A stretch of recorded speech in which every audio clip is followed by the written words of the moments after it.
वनमंत्री गणेश नाईक यांच्या उपस्थितीमध्ये आज गडकरी रंगायतन येथे जनता दरबार पार पडला। या जनता दरबारामध्ये मोठ्या संख्येने नागरिक आपले विविध प्रकारच्या समस्या आणि प्रश्न घेऊन या ठिकाणी दाखल झाले होते। त्याचबरोबर मोठ्या संख्येने संबंधित विभागाचे अधिकारी, प्रशासकीय अधिकारी येथे उपस्थित होते। यावेळी गणेश नाईक यांनी म्हटले की मी 1995 साली मंत्री झालो तेव्हापासून जनता दरबार आहे आणि मी भरवतो देखील। जनतेवर मेहरबानी करण्यासाठी हा दरबार भरवला जात नाही, मनाला आनंद मिळतो। तर जनतेच्या मनामध्ये मंत्री आमदार अशा प्रकारची संकल्पना, ज्या लोकांचे प्रयत्न करून सुद्धा प्रश्न अपुरे पडतात ते लोक जनता दरबारामध्ये प्रश्न घेऊन येतात। आमच्याकडे बघू करू त्याकडे त्या माणसाला समाधान मिळत नाही। नवी मुंबई, पालघर, ठाणे या जनता दरबारामधून 90% नागरिकांचे प्रश्न सुटलेले आहेत। तसेच वनविभागाची जागा कोणालाही मिळू शकत नाही। गोरेगाव ड्रग्ज बाबत देखील त्यांनी या ठिकाणी वक्तव्य केलेलं आहे।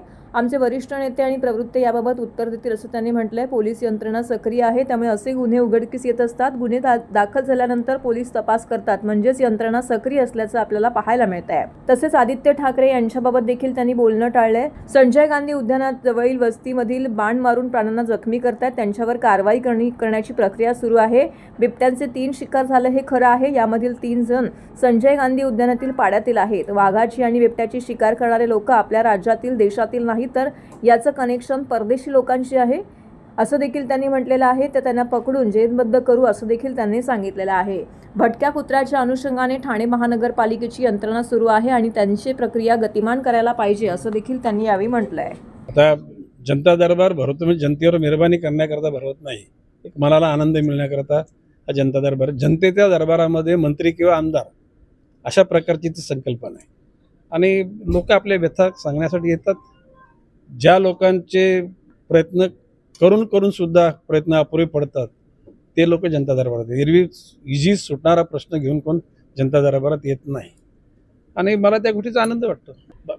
द्या आमच्याकडे, बघू करू, त्याच्यातून त्या माणसाला समाधान नाही मिळत।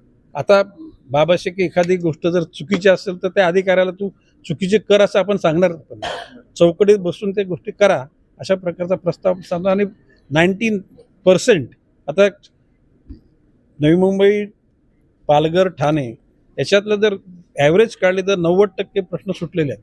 10% काही डिस्प्युटेड आहेत, काही कोर्टाच्या कक्षेत आहेत किंवा काही क्रिटिकलच आहेत। आता कोणाला फॉरेस्टची जागा पाहिजे, फॉरेस्टची जागा नाही मिळत, म्हणजे एकच डिपार्टमेंट आहे का त्या जागा कोणी घेऊ शकत नाही, घेतल्या असतील तर त्या परत द्याव्या लागतात। एरवी सगळ्या गोष्टी सुटतात आणि अधिकारी वर्ग सुद्धा सतर्क आहे। म्हणजे माझ्या दृष्टिकोनातून अधिकारी वर्गाला जर चांगल्या प्रकारे अप्रोच तुम्ही जर झालात तर अधिकारी वर्ग सुद्धा मदत करतो, परंतु पुटअप तर प्रॉपर नसेल तर त्या ठिकाणी अधिकारी वर्ग तरी काय करणार। म्हणजे अधिकारी वर्ग अर्ज आला तर सिक्वेन्स प्रमाणे गोष्टी बरोबर आहेत, तो वरिष्ठ अधिकारी खालच्याला आदेशित करेल, परंतु पेपर जर नीट नसतील तो अधिकारी का प्रत्येकाचे कागदपत्र जुळत बसणार नाही।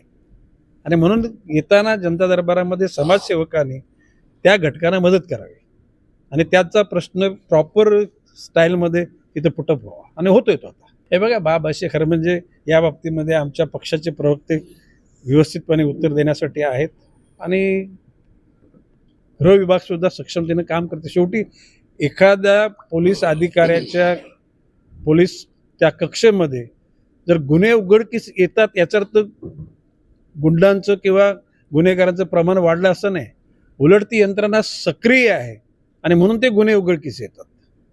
काय आपल्या लक्षात आलं माझं म्हणणं की एखाद्या ठिकाणी गुन्हे नोंदीतच नाही झाले म्हणजे याचा अर्थ तिथे कोणी तपास करायला कोणी गेलाच नाही, गुन्हे नोंदीत होतात याचा अर्थ तपास होतोय, यंत्रणा सक्रिय आहे। आता अशा प्रकारचे गाण्यांचा मोठा कार्यक्रम ठेवला आणि त्याच्यामध्ये काही लोक काही ड्रग्ज घेऊन आले आणि अशा प्रकारे यंत्रणा कुठे पुरी पडणार आहे।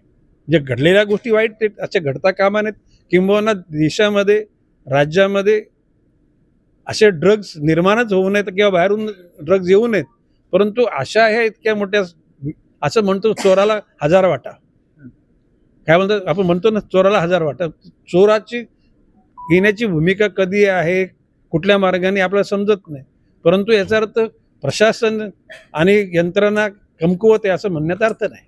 आणि या गोष्टी घडता कामा नयेत आणि घडले ते वाईट घडलेले, जाऊ दे ना तर तो राजकारणात मी राजकारणात प्रश्न उत्तर द्यायला येत नाही। आपण या दरबाराशी कनेक्टेड प्रश्न मला विचारला तुम्ही आनंदाने नाही. हे आपलं म्हणणं खरं आहे की काही त्या संजय गांधी उद्यानाच्या सभोवताली वस्ती आहे, तर काही ज्यांना मानवतावाद सुद्धा माहीत नाही आणि प्राणीची म्हणजे बुद्ध माहीत नाही असे लोक बाण मारून वानरांना जखमी करतायत. ही गोष्ट खरी आहे, त्यांच्यावर कारवाई करण्याची प्रक्रिया सुरू आहे. बिबट्यांची 3 शिकार झाली ही पण गोष्ट खरी आहे. त्या घटकानं पकडलेल्या त्याच्यातले 3 तर संजय गांधी उद्यानामध्ये असलेल्या पाड्यांमध्ये राहणारे लोक आहेत आणि बाहेरचे 2 लोक आहेत. आता प्रश्न असे की ही यंत्रणा बिबट्याची शिकार किंवा वाघाची शिकार करणारे लोक नुसते आपल्या राज्यातले देशातले नाहीत, तर काही परदेशी लोकांशी त्यांचे कनेक्शन्स आहेत आणि अशा प्रकारच्या लोकांना पकडून जेरबंद केलेले आहे आणि असे त्यांच्यावर खटले पण चालू आहेत.